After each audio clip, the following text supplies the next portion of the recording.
YouTube থেকে সবকিছু নিজে শিখলাম, গান কিভাবে করে, মিউজিক কিভাবে করে।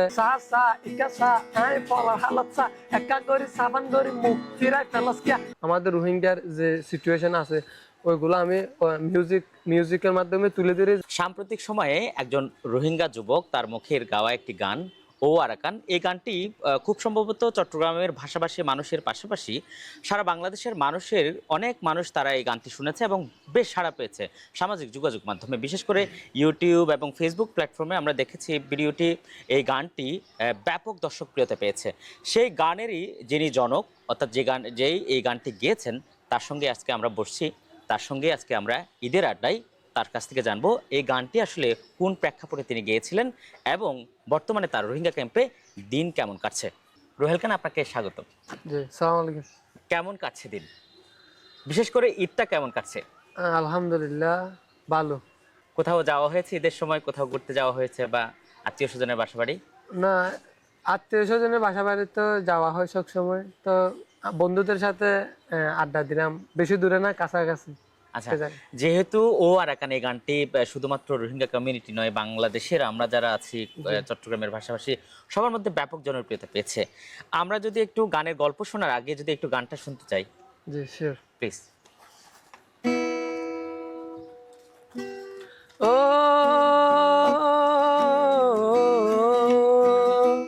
ও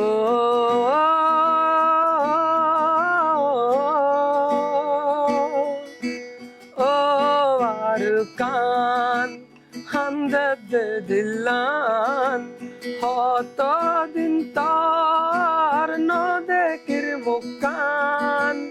ও আরকান হামদে দিলান হতদিন তার নদেকির মুকান। আর ঘর বাড়ি লাই বুকত আসস নেরে সুকত তু পেট পুরে দে একবার সাইবাল্লা। ও আরকান হামদে দিলান হত আর না দেখির মুকান। আর গুরা হাল মন তো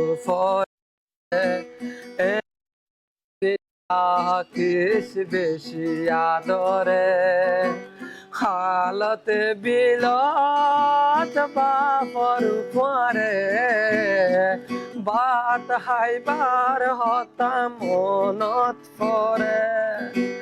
হালতে বিলাত বাপর পরে বাত হাইবার হতা মনত পরে। হত গুরিতাম মোরা যাইতাম বিলার মাঝে মাছ ধরিতাম। ও জুনা পরাই তর হতা মনত পরে পরাই না পারি আরা করে। ও জুনা পরাই তর হতা মনত পরে পরাই না পারি আরা তোরে। আর ঘর বাড়ি লাই বুকত আসস নেরে সুকত তু পেট পুরে দে একবার সাইবাল্লা। ও আরকান হামদে দিলান হতদিন তোর না দেখির মুকান। ও আরকান হামদে দিলান হতদিন তোর না দেখির মুকান। হ্যাঁ, ধন্যবাদ।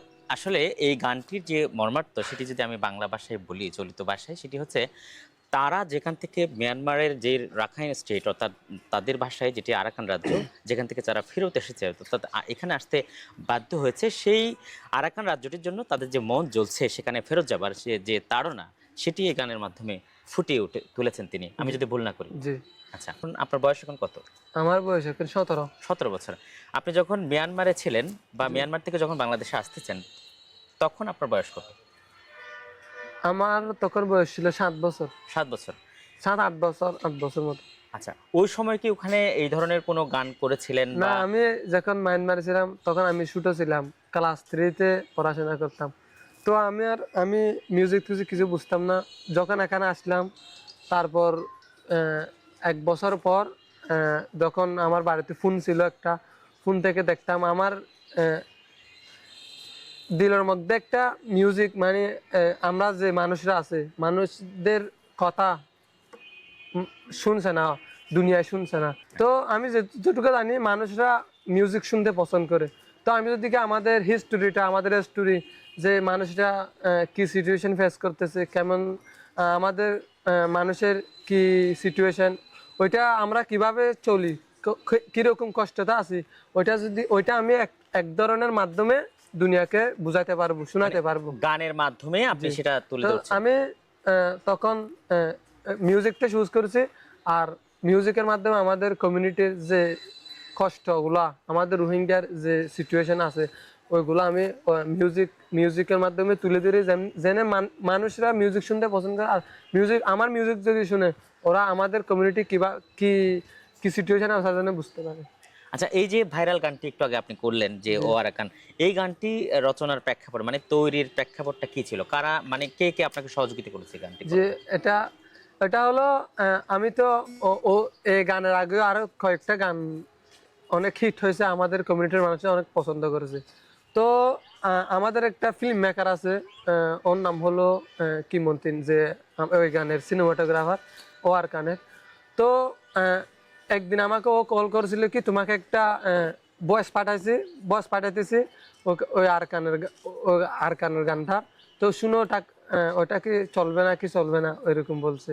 আমি বাংলা কথা বুঝাইতে না পারলে আপনারা অসুবিধা কষ্ট নেই, করবেন, হ্যাঁ। কারণ এটা আমার ভাষা না, হ্যাঁ, বুঝতে পারছি। মানুষরা যেন বুঝতে পারে তাই বলতে। হ্যাঁ, আমরা দর্শকের উদ্দেশ্যে বলি যে তার ভাষা আসলে এই বাংলা ভাষা নয়। সে তার নিজস্ব যে রোহিঙ্গা ভাষা, সেই ভাষায় কথা বলেন। কিন্তু বাংলাদেশের মানুষের বোঝার সুবিধার্থে সে নিজেই আমি ট্রাই করতেছি। বাংলা ভাষায় কথা বলার জন্য চেষ্টা করে যাচ্ছেন। জি। প্লিজ। তো ওই গানের জন্য আমাদের ওই ফিল্ম মেকারটা ভয়েস পাঠাইছে। আমি ওই গানের লাইরিক্স, মানে যে গানটা লেখছে ও হলো একজন বাঙালি, আপনার বাংলাদেশের একজন ভাই, যে নাকি এখানে চাকরি করে, আমাদের রোহিঙ্গা ক্যাম্পে চাকরি করতো। তো ও ওরা মানে আমি আর ও কোলাবরেট করে গানটা করবো ভাবি। তো আমি বলছিলাম কি এটা অনেক ভালো হবে, তো অনেক সুন্দর একটা গান, চলো দুজন মিলে গাই। আমাকে বলছিল কি একজন গাবি না, আমি বলতেছি দুজন মিলে গায়, একজন বাঙালি থাকলে আলো ভালো হবে, যেন আমরা এটা বলতে পারি যে বাঙালি আর রোহিঙ্গা যেন ইউনাইটি, মানে ওরা মানে আমরা সবাই মানুষ, তো যেন নাকি ডিসক্রিমিনেশন না হয়। না হয়। আমরা দুজন যদি কোলাবরেট করি, বাঙালি আর রোহিঙ্গা মানুষের ধারণা একটু ভালো হবে, তাই আমরা দুজন মিলে ওই গানটা করছি। আর এভাবে এডিটিং, সিনেমাটোগ্রাফি, রেকর্ডিং সহ আস্তে আস্তে এভাবে গানটা তৈরি হলো। এই যে মানুষের সাড়া পেয়েছেন, কেমন লাগছে? অনেক ভালো লাগছে। এই গানের জন্য অনেক পরিচিত হয়েছি, মানুষের অনেক ভালোবাসা দিচ্ছে। বহুত মানুষের এটা গান নাকি ইমোশন।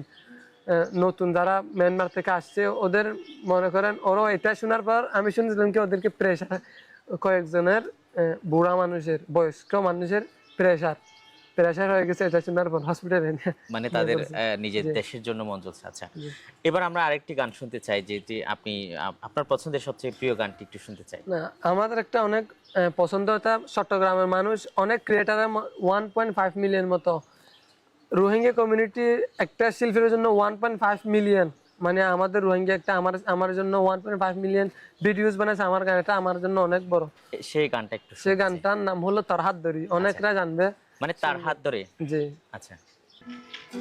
তোর হাত ধরি একখান হতা হইতো সাই, আর জিন্দেগি তোর ফুয়াতি হারাইতো সাই, যেনই কোনো দিন তোর হাতেরি নদিও, আহি তোর তুই আর হতা এন্নান মানি লগাই, তুই গুসা হইলে তোরে আই মানায়ুম, হামেশা তোরে আই খুশিতে রাখিয়ুম, তোর খুশি লাগাম দিয়া হইলে আই দিও। দিয়ম বাদে তোর হাতের নাম এরি নদিয়ম তুই খুশি হইলে আই খুশি তোর হসুরি আর হসুরি এন গরি ডরর হার তুই তল্লায় রে আয়াসি তুই আর জিন্দগি তুই হইলি আর ফরান তুই সারা আন্দার ক্যা এ দুনিয়ায় গান আর নিয়াস তুই তুই সারা মরা ক্যা তুই খুশি হইলে আই খুশি তোর হসুরি আর হসুরি এন গরি ডরার হার তুই তল্লায় রে আয়াসি। বাহ, দারুণ। আচ্ছা, এই যে আপনি যখন মিয়ানমারে ছিলেন, আপনি বলছেন যে যখন আপনি সেখান থেকে আসছিলেন তখন আপনার বয়স হচ্ছে 7 বছর। সেই মিয়ানমারের মানে রাখাইন রাজ্যের কোন জায়গায় আপনাদের বাড়ি ছিল এবং সেখানকার কোনো কিছু এখন মনে আছে কিনা? আমি আমার বাড়ি হলো আরাকানের টাউনশিপটা হলো মন্ডু টাউনের, আর আমাদের ফারার নাম হলো নাইসাবুরু। আচ্ছা, তো ওখানে আমার জন্ম। আর একটু একটু মনে আছে যখন স্কুলে যাইতাম বন্ধুদের সাথে খেলতাম, আর গড়তর একটা একটু মনে আছে, মনে আছে বেশি নাই। আচ্ছা, ওই যে 2017 সালে আমরা একটা গণহত্যার কথা শুনি জি যে জি রাখাইন রাজ্যে সেখানে রোহিঙ্গাদের উপর, আপনাদের কমিউনিটির উপর সেখানে গণহত্যা হয়েছিল, চালিয়েছিল। সেই সময়ে আপনাদের কোনো আত্মীয় স্বজন মারা গেছে কিনা বা আপনাদের উপর কোনো নির্যাতন চালানো হয়েছিল কিনা? না, মনে করেন ওখানে ওখানে যখন এটা চলছে মানে যুদ্ধ, মনে করেন মায়ানমারের সরকার যখন আমাদেরকে জুলুম করেছিল, জিনোসাইড বলতে পারি, তো তখন আমাদের এখানা মানে আত্মীয় স্বজন? আত্মীয় স্বজন অনেক মারা গেছে। মনে করেন আমাদের আঙ্কেল ও একটু মানে মাথার সমস্যা, পাগল, বেশি না। তো তারপর ও আর আমাদের অনেক আরো আত্মীয় অনেক অনেক মনে করেন মায়ানমার সরকার কি মাইরে ফেলছে। আর আমাদের অনেক মা আর বোন না, আমার না কিন্তু আমাদের আত্মীয়ের, ও মায়ানমারের যে গভর্নমেন্ট আছে ওরা মনে করেন র্যাপ করেছে, অনেক অনেক অনেক নির্যাতন করেছে। আর আরেকটা অনেক বড় কথা ছিল কি, আমাদের যেটা ঘর ছিল ঘরটাও জ্বালাই দিছে। তো ওরা বলতেছে কি তোমরা এখানে থাকতে পারবা না, থাকলে তোমাদেরকে মাইরা ফেলবো। তো আমরা আমাদের জানটা বাঁচার জন্য এখানে আসছি আর কি। আপনার কাছে আর কি গান আছে আপনি মানে আমাদেরকে একটু, আমাদের দর্শকদের উদ্দেশ্যে একটু শোনাবেন? আমি একটা রিসেন্টলি গান আপলোড করেছিলাম, ওটা ঈদ নিয়া। আচ্ছা, প্লিজ ঈদ নিয়ে এই গানটা, যেহেতু ঈদের সময়। আসে ঈদ খুশির ঈদ লয় আসে খুশির হাজানা, আসে ঈদ খুশির ঈদ লয় আসে খুশির হাজানা, নয়া সান্দর ফরল্লাহ, নয়া সান্দর ফরল্লাহ, মুসলিম উম্মা দিওয়ানা, ঈদ মুবারক ঈদ, ঈদ মুবারক ঈদ, ঈদ মুবারক ঈদ, ঈদ মুবারক ঈদ।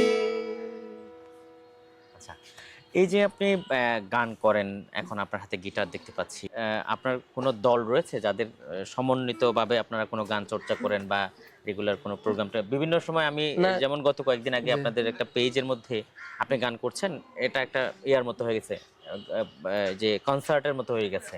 তা আপনারা দলবদ্ধভাবে গানটা চর্চা করেন কিনা ক্যাম্পের মধ্যে, এবং সেই সুযোগটা এখানে পান কিনা? না, এরকম সুযোগ নাই, কিন্তু আমরা কয়েকটা ফিল্মও করি, মুভি টভি করি। মনে করেন আমাদের একটা স্পেসিফিক দল নাই, কিন্তু আমাদের একটা টিম আছে, আমরা বন্ধু বান্ধব নিয়ে আর কি। তো সবাই মিলে এটা এই কাজটা করার জন্য সবাই সাহায্য করে। আর আরেকটা টিম আছে যেটা আমার যে গানগুলো করছি ওইটা ওই ওই গানের সিনেমাটোগ্রাফি, ওরা গানের কাজ করে আর কি। ওটার নাম হলো কি কিম প্রোডাকশন, আমাদের টিমের নাম। তো ওখানে আমাদের এডিটার, তারপর সিনেমাটোগ্রাফার, ওই টিমে অনেকজন আছে আর কি। কিন্তু আমার নিজস্ব টিম বলতে ওইটাই। আর আর ফিল্ম করার জন্য আমাদের একটা বন্ধুদের সবার একটা টিম আছে। আচ্ছা, এই গানটা শিখলেন কোথায়? গান শিখলাম আমি নিজেও ভালো করে জানি না, আমি আস্তে আস্তে এরকম করতে করতে মনে করেন একটা গান আমাদের কমিউনিটির মানুষরা সাডেনলি ভাইরাল হয়ে গেছে গানটা, অ্যান্ড দেন তারপর ওরা আমাকে এনকারেজ করছে। তারপর আমি আস্তে আস্তে আস্তে আস্তে ইউটিউব আছে, কোনো স্পেসিফিক ক্লাস উঠি না, ইউটিউব থেকে সব কিছু নিজে শিখলাম। গান কিভাবে করে, মিউজিক কিভাবে করে, মিক্স মাস্টার কিভাবে করে, ভিডিও কিভাবে এডিট করে, ও ওইসব নিয়ে সব কিছু ইউটিউব, ওইটা ইউটিউব থেকে শিখছি। মানে ইউটিউব থেকে মূলত আপনি শিখছেন। জি। এখন আপনার ক্যাম্পের সময় কেমন কাটছে? আপনি পড়াশোনা কতটুকু করেছেন? আমি ক্লাস 12, গ্রেড 12, এখানে তার উপরে যেতে পারে না। আমাদের যে মায়ানমারের টিচাররা আছে, ওরা মনে করেন এখানে প্রাইভেট ক্যাম্পের মধ্যে একটা সেন্টার খুলা মায়ানমারের যে মায়ানমারের পড়াশোনা যেটা আমরা মায়ানমারে করতাম, ওইটা এখানে টিচাররা আমাদেরকে দেওয়ার জন্য খুঁজ করেছে। গ্রেড 12 শেষ আর অনলাইন থেকে কলেজ শেষ করেছি। অনলাইন থেকে। আচ্ছা, ভবিষ্যৎ পরিকল্পনা কি? গান নিয়ে মানে আপনার কোনো পরিকল্পনা আছে কিনা যে বড় হয়ে কোনো শিল্পী হতে যে চান? আমার অনেক ড্রিম একটা, শুধু রোহিঙ্গা কমিউনিটিতে না, ইন্টারন্যাশনালি একটা, আমাদের রোহিঙ্গা একজন সিঙ্গার ইন্টারন্যাশনালি রেকগনাইজ হওয়ার জন্য, যে আমি একজন পুলা রোহিঙ্গা রোহিঙ্গা রোহিঙ্গা পুলা, আমি যেন ইন্টারন্যাশনালি কি করতে পারি। আমাদের রোহিঙ্গাদের যেটা আমরা ফেস করতেছি, what we are facing now, I want to describe our situation through my music. ধন্যবাদ রোহেল খান। আমরা আসলে ঈদের যে বিশেষ আড্ডায় তার সঙ্গে কথা বলছিলাম এবং তার গাওয়া যে গান, অত্যন্ত জনপ্রিয় এবং ভাইরাল গান, সেই গানগুলোই তার কাছ থেকে শুনছিলাম এবং সে তার স্বপ্নের কথাও আমাদের মাধ্যমে আপনাদেরকে জানালেন। নিশ্চয়ই তার স্বপ্ন একদিন পূরণ হবে। সে সাথে আমরা সর্বশেষ একটি গান দিয়ে গান শুনে শুনে আজকের অনুষ্ঠান শেষ করতে চাই। এটা হলো আমার একদম প্রথম গান, যেটা নিয়ে আমি ভাইরাল হয়েছে। এটা নহাসিস তুই আরু সাই ফলই যাইব আর দিল তাল্লাই, নহাসিস তুই আরু সাই ফলই যাইব আর দিল তাল্লাই, মনের হতা আছে ও কেসু হইন ফারি আই মুকতু, আইন ফারি আই তডা কতু শরম লাগে তোরে ও আতু, মনের হতা আছে ও আতু ফুনা ফুরিব ততু, আদর লাগে তোরে ও আতু ওয়া ফুরিব মার ততু। আমি কয়েকটা র্যাপ গান আছে, ওইটা আপনাদেরকে শুনে। হ্যাঁ, প্লিজ প্লিজ। ফিসা ফিরিসা তুই আরে দেখিবি, দরতনে নেলিসা তুই আরে দেখিবি, তুই যে রে আসো সে রে আরে পাবি, তুই শিক্ষাই যা তুই আর উজুসা, আই আসি রে একবার তুই ফিসা ফিরিসা, না বুঝিলে তুই বুঝাই মাই, না হাসিলে তুই হাসাই মাই, সা ইকাসা আই ফলার হালত সা একা গরি সাবান গরি মুখ ফিরাই ফেলাস কিয়া, সা আর সকর উজু তাল্লা এদিন আদর কিয়া, দূরতুন তুই মুস্কি ফুটকি হাসি, তোর হাসা নিত্যি ফিরতি আই মানুষ বাসি, আর সকত বদিলতি হন গুম নাই, গুম জানিয়ে কি গরস তুই স্বপ্ন তাই, তুই বাদে দিলে মাকত হন কিয়া নাই, আর কিছু হয় ফেলাসি নাচ ইয়ার উজু সাই, না বুঝিলে তুই বুঝাই মাই, না হাসিলে তুই হাসাই মাই।